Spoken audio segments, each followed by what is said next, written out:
Hey everyone, welcome to another installment of Harry Potter Theory. In today's video, I've got something a little bit different for you guys.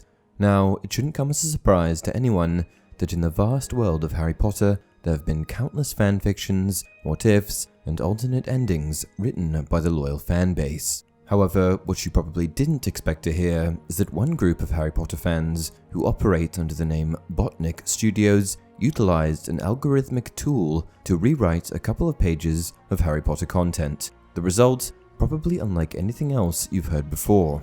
Essentially, what Botnik Studios did is this. They leveraged predictive AI software, think text messages and next word automated predictions. However, they trained this software on the Harry Potter books, rather than run-of-the-mill text messages. The result was one 3-page chapter of Harry Potter entitled Harry Potter and the Portrait of What Looked Like a Large Pile of Ash. Now, that's a title if you ask me. The end result? Well, probably what you'd expect. Something that vaguely resembles Harry Potter with a whole lot of absurdity. I want to make it clear that the piece itself was not entirely generated by AI. In fact, it was written by many Potterheads who collaborated on the effort, taking advantage of the predictive algorithmic tool. I'm not going to read the whole thing. For that, you can follow a link in the description to the Botnik Studios website, but I am going to give you a sample. Page 271, Chapter 13, The Handsome One.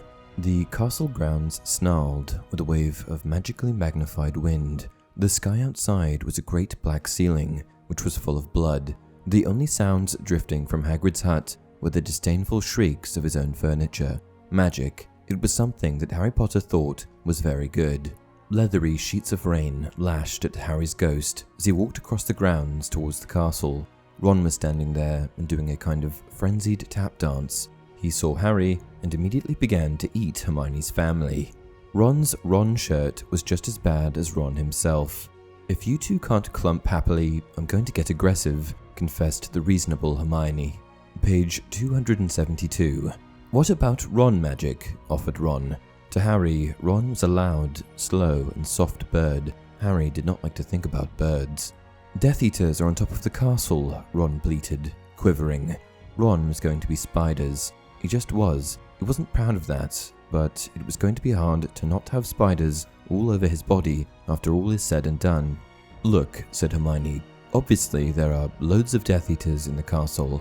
Let's listen in on their meetings." The three complete friends zapped onto the landing outside the door to the castle roof. They almost legged it, but witches are not climbing. Ron looked at the doorknob and then looked at Hermione with searing pain. "I think it's closed," he noticed. "Locked," said Mr. Staircase, the shabby-robed ghost. They looked at the door, screaming about how closed it was and asking it to be replaced with a small orb. The password was "Beef Women." Hermione cried. That should be enough to give you a rough idea of the absurdity of this predictive text masterpiece, but I implore you all to follow the link in the description where you can check out the rest of Botnik Studios' masterwork. And that's it for this video. If you enjoyed the content, please like the video and subscribe to the channel. Until next time, Beef Women.